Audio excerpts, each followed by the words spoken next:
And those are some of the headlines. This is Democracy Now!, democracynow.org, The War and Peace Report. I'm Amy Goodman. We begin in Israel, where a state funeral is held today in front of the Knesset, the Israeli parliament, for former Prime Minister Ariel Sharon. He died Saturday after 8 years in a coma. He was 85 years old. He'll be buried in a state funeral today at his home in southern Israel. The U.S. was among 18 countries, to send delegations to attend Sharon's funeral, along with Middle East International Envoy Tony Blair and the Russian and German foreign ministers. At a state memorial in Jerusalem, Vice President Joe Biden remembered Sharon as a controversial but bold military leader and statesman. When he told 10,000 Israelis to leave their homes in Gaza in order, from his perspective, to strengthen Israel, I can't think of much more controversial. As a student of the Jewish state, I can't think of a much more difficult and controversial decision been made. But he believed it, and he did it. The security of his people was always Eric's unwavering mission, an unbreakable commitment to the future of Jews, whether 30 years or 300 years from now. That was Vice President Joe Biden speaking during Ariel Sharon's memorial. Thousands of Israelis came to pay their respects as his coffin lay in state outside the Parliament building in Jerusalem. Ministers held a minute's silence at Sunday's cabinet meeting to remember their former leader. This is Israeli Prime Minister Benjamin Netanyahu.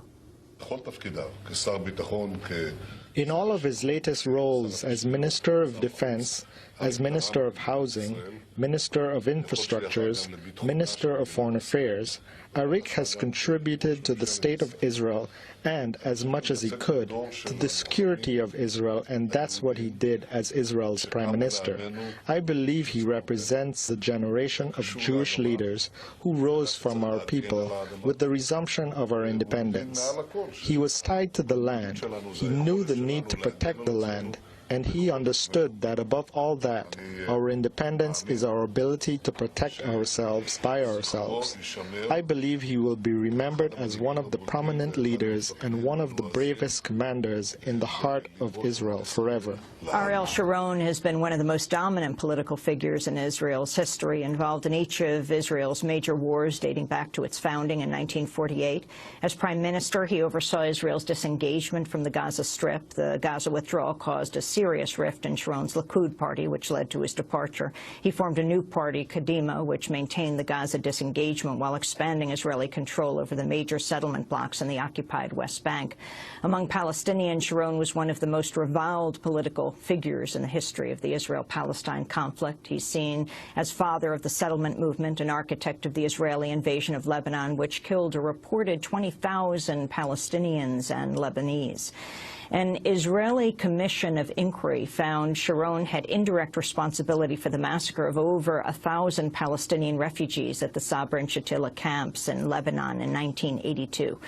To talk about Ariel Sharon's life and legacy, we're joined now by three guests. In New York, we're joined by Rashid Khalidi, the Edward Said Professor of Arab Studies at Columbia University, author of a number of books, including Brokers of Deceit, How the U.S. Has Undermined Peace in the Middle East, and just reissued Under Siege, PLO Decision-Making During the 1982 War. Joining us from his home in Massachusetts by phone, Noam Chomsky, world-renowned political dissident, linguist, and author, Institute Professor Emeritus at Massachusetts Institute of Technology, where he's taught for more than 50 years. His 1983 book, The Fateful Triangle, is known as one of the definitive works on the Israel-Palestine conflict and the 1982 invasion of Lebanon. And we are also joined from Oxford by Avi Schleim, an emeritus professor of international studies at Oxford University, the author of Israel and Palestine, Reappraisals, Revisions, and Refutations. He served in the Israeli army in the mid-60s and is widely regarded as one of the world's leading scholars on the Israeli-Arab conflict. We welcome you all to Democracy Now! Let's go first to the Israeli historian, Avi Schleim. Your response to the death of Ariel Sharon, what you feel he should be remembered for. Ariel Sharon is one of the most iconic and controversial figures in Israel's history. he was a deeply flawed character, renowned for his brutality, mendacity, and corruption. Despite these character flaws, he is a major figure in shaping Israel's modern history. He was one of the 5 most influential figures who left a deep mark on modern Israel. The first was David Ben-Gurion, the founder of the state, who in 1949 concluded the armistice agreements with the neighboring Arab states, the only internationally recognized borders that Israel has ever had. Second was Levi Eshkol, who in the aftermath of the June 1967 war presided over the transformation of Israel from a plucky little democracy into a brutal colonial power. The third was the Likud leader, Menachem Begin, who signed the first peace treaty with an Arab country. He signed the peace treaty with Egypt in 1979.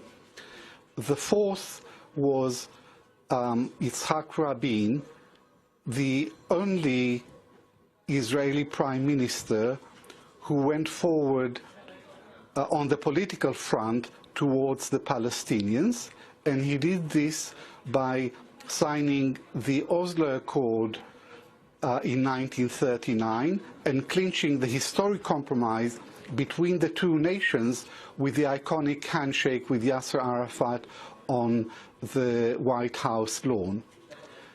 And finally, there is Ariel Sharon, who always rejected the Oslo peace process, who as prime minister tried to sweep away the remnants of Oslo and forge a new strategy of unilateralism, of giving up on the Palestinians and redrawing unilaterally the borders of Greater Israel. So his legacy can be summed up in one word: unilateralism, acting in defiance of UN resolutions, international law, and international public opinion. The real question is, how was Ariel Sharon and how is Israel today under his successors able to defy the entire international community? And the answer to that is that Israel could not have done it on its own, but it has a little friend, and the friend is the United States of America, but that is a different story. We're going to break and then get response from Professor Rashid Khalidi and Professor Noam Chomsky, as well as continue our discussion with Israeli historian Avi Shlaim. This is Democracy Now! We're talking about the death of Ariel Sharon. Stay with us. I'm Amy Goodman. Thanks so much for watching this report from Democracy Now!, your daily, independent, global, grassroots news hour. We don't accept advertising or corporate funding, but rather rely on donations from viewers like you. Please make your contribution by visiting democracynow.org today. We need your support today to keep bringing you this hard-hitting, in-depth reporting.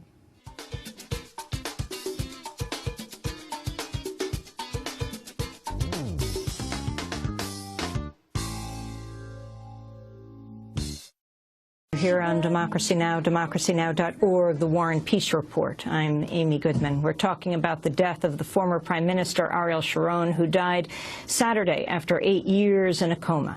He was 85 years old. We are joined by Professor Noam Chomsky in Massachusetts, by Avi Shlaim, the Israeli historian at Oxford University in Britain, and we're joined here in New York by Rashid Khalidi. Among his books are Brokers of Deceit, How the U.S. Has Undermined Peace in the Middle East. He's the Edward Said Professor of Arab Studies at Columbia University. You are also Palestinian. Your response to the death of Ariel Sharon? Well, for me, the most important emotion is a sense of finally the man who carried out a war in which 20,000 people were killed, the Lebanon War of 1982, who besieged Beirut, who destroyed building after building, killing scores of civilians in a search to destroy the PLO leadership, has finally left the world. I was in Beirut that summer of 1982. And to me, it's horrific to watch the hagiographies that are being produced by people like Vice President Biden, by the New York Times, by much of the media, about a man who really should have ended his days at The Hague before the International Criminal Court. He was a man who, from the very beginning of his career, started out killing people as the commander of Unit 101. He was the man who ordered the Qibya massacre. Explain, what is Unit 101? Unit 101 was a military unit of the Israeli army formed at the orders of the Israeli leadership of the time to carry out savage reprisal raids, but we're talking about dozens of victims in retaliation for, in this case, 2 or 3 people being killed. 69 people had their homes blown up over their heads. When was this? This was 1953 in a small village in what is today the West Bank. This was the first condemnation of Israel by a Security Council resolution. This was something that the United States at that time was willing to say was a horrible, horrible crime. And this is a man who, since then, really has only acted on the basis of a belief that force is the only thing the Arabs understand. The idea that he is now considered by some to be a peacemaker is grotesque, frankly. Noam Chomsky, you wrote The Fateful Triangle in response to what happened in Lebanon. It changed the discourse for many in this country. First, explain your reaction to the death of Ariel Sharon and what we should understand about him. Well, you know, there is a convention that you're not supposed to speak ill of the recently dead, which unfortunately imposes a kind of a vow of silence because there's nothing else to say. There's nothing good to say. What Rashid and Abishmaim has said is exactly accurate. He was a brutal killer. He had one fixed idea in mind which drove him all his life. A greater Israel, as powerful as possible, as few Palestinians as possible. They should somehow disappear, and an Israel which could be powerful enough to dominate the region. The Lebanon War, which was his worst crime, also had a goal of imposing a client state in Lebanon, a Maronite client state. And these were the driving forces of his life. The idea that the Gaza evacuation was a controversial step for peace is almost farcical. By 2005, Gaza had been devastated, and he played a large role in that. The Israeli hawks could understand easily that it made no sense to keep a few thousand Israeli settlers in Gaza using a very large percentage of its land and scarce water with a huge IDF, Israeli army contingent, to protect them. What made more sense was to take them out and place them in the West Bank or the Golan Heights, illegal. It could have been done very simply. They could have, the Israeli army could have announced that on August 1st they're leaving Gaza, in which case the settlers would have piled into the trucks that were provided to them, which would take them from their subsidized homes in Gaza to illegal subsidized homes in the territories that Israel intended to keep, and that would have been the end of it. But instead, what Israeli sociologist called, Baruch Kimmerling called, an absurd theater was constructed to try to demonstrate to the world that there cannot be any further evacuations. The farce was a successful public relations effort. Joseph Biden's comments illustrate that. It was particularly farcical when you recognize that it was a virtual replay of what happened in 1982 when Israel was compelled to withdraw from the Egyptian Sinai and carried out an operation that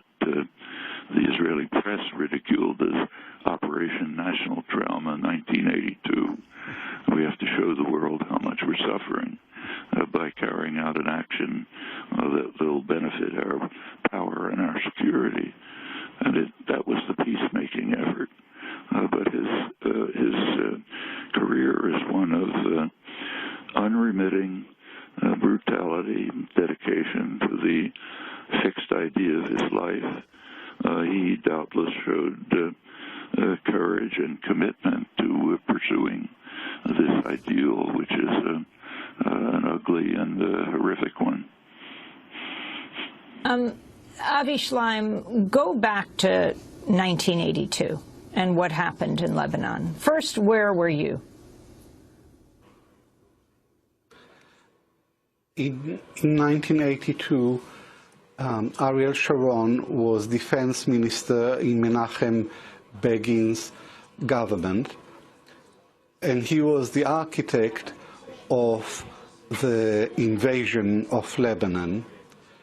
And it was a war of deception because Sharon tricked his cabinet colleagues into launching this operation by pretending the aims were very limited, whereas in fact he had a big plan to completely change the geopolitics of the region, to create a new order in Lebanon, but by helping Israel's Maronite Christian allies to come to power in Lebanon and then sign a peace treaty with Israel, then to expel the Syrian forces from Lebanon, and to replace Syrian with Israeli hegemony in the Levant. This war of deception ended in tears. It didn't achieve any of its grandiose geopolitical objectives, and it ended also with the massacre in the refugee camps of Sabra and Shatila. There was an Israeli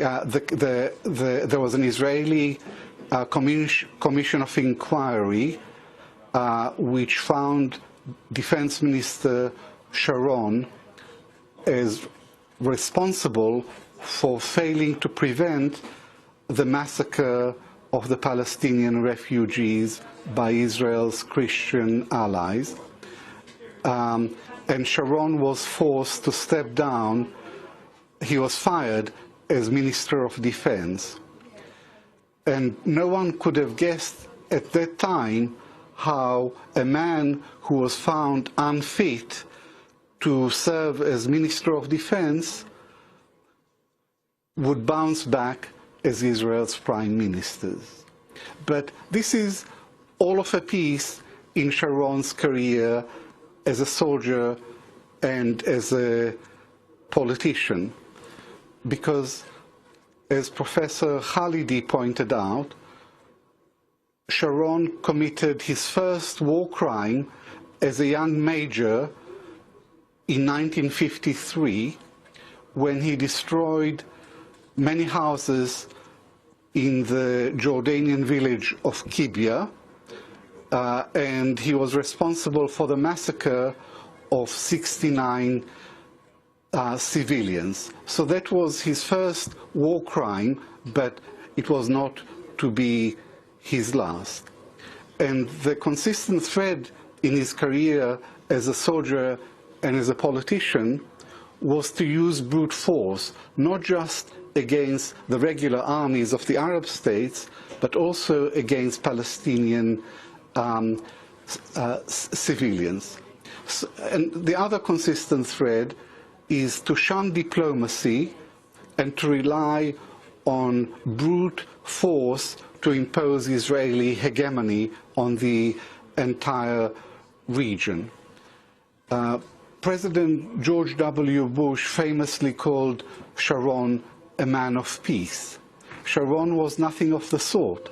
He was a man of war through and through, and he called his autobiography warrior, not diplomat. His approach to diplomacy reversed Clausewitz's dictum.